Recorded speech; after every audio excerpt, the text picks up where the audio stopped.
在《血中悍刀行》中，黎阳王朝的魔道势力孱弱。当年齐宣真斩魔台上一人杀尽6大魔头，再加上徐骁马踏江湖之后，魔道修士就不敢再露面了。不过北莽的江湖却不一样，北莽王朝对于所谓的魔道宗门不打压，任由他们发展。因此，在北莽除了10大高手之外，还有10大魔道剧情。今天就让我们看看是哪10位。第10位，谢灵。谢灵是一位喜欢吃人心肝的魔头，隐姓埋名了20年的时间，才机缘巧合的得到了一部魔典。这部魔典需要吃人心肝才能修行，于是多年来谢灵疯狂杀人，夺心吃肝。魔功大成后，和魔头洛阳打了一架，被洛阳暴打，遭受重创后的他从止玄境跌落到一品境底部，多年来一直躲在丫头绿客栈休养生息。表面上他是外人眼中爱醉酒的病痨，实际暗地里也一直在杀人吃人心肝，希望自己能够恢复实力，找洛阳报仇。徐凤年游历北莽时，途经丫头绿客栈，为了救陶满武，遇上了谢灵，两人大战了一场。失去了金康铁魄的谢灵不是徐凤年的对手，死在了一剑仙人柜之下。第9位，阿合马。书中并没有明确的说明阿合马是10大魔头之一，只知道他也被称为魔头，是当年刺杀燕文鸾的魔头之一。原著中对于他的描述并不多，不过论实力的话，他应该要比重伤后的谢灵要强，毕竟是成功拖住北凉核弹头的人，虽死犹荣。其他的6位魔头在他的掩护下，如果不是被观音宗的炼气士发现踪迹的话，几乎已经逃脱了。因此可以看出，这阿合马的实力还是可以的。第8位，铁骑儿、口可儿。铁骑儿和口可儿也是10大魔头之一，两人也参与了幽州刺杀燕文鸾的那一战。铁骑儿是一个巨人，而口可儿则是个侏儒，两人互相配合。侏儒蹲坐在巨人的肩膀上，口可儿和谢灵一样喜欢杀人，不同的是他喜欢喝人血。这两人出场快，领盒饭也快。刺杀燕文鸾的过程中遇上徐彦兵，一个照面就被秒杀了。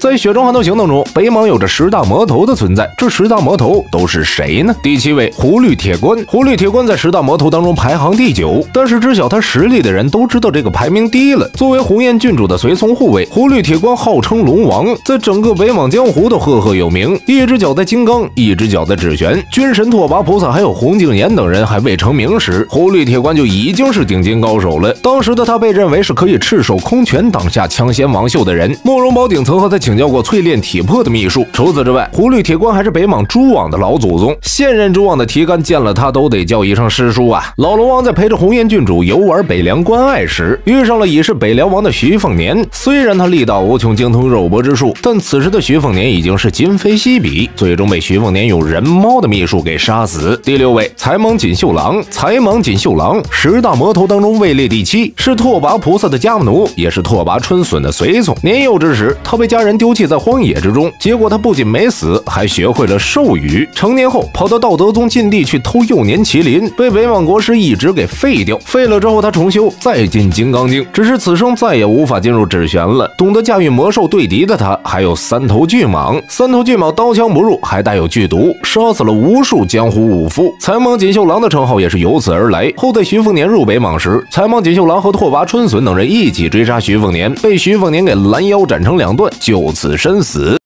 在《血中悍刀行》中，黎阳王朝的魔道势力孱弱，不过北莽的江湖却不一样。北莽王朝对于所谓的道族宗门不打压，任由他们发展，因此在北莽除了10大高手之外，还有10大魔道剧情。今天我们就来看看是哪10位。第5位，端贝尔回回。端贝尔回回出生于羌族，和财莽锦绣郎一样，他也是拓跋菩萨的家奴，后成为拓跋春笋的随从。端贝尔回回在年少时曾遇武道巅峰的枪仙王秀，得到了王秀传授的枪法奥义，并且自己开创出了3毛开山的神通。武道有成后，和成名已久的魔道大枭搏命之战，2毛将其击杀，就此一战成名。在草原上号称龙脊雄坚，是有名的搏击高手，精通各种杀人技，境界1品金刚境。获得了拓跋菩萨赏识后，成为了北莽4大奈波中的丘奈波。徐凤年北莽游历时，拓跋春笋盯上了徐凤年，于是带着端贝尔回回和财莽锦绣郎一起追杀徐凤年。几人在草原上转战多日，徐凤年搏命将财莽锦绣郎斩杀时，被端贝尔回回的雷矛给击中，重伤垂死，差点就将小命交代在这儿。将死之际，曹长钦带着江泥出现，救下了徐凤年。拓跋春笋和端贝尔回回也被曹长钦的到来给吓住，战战兢兢的离开了。好了，今天的内容到这里就结束了，欢迎在留言板讨论，后续剧情更精彩，记得给乐风点赞加关注啊！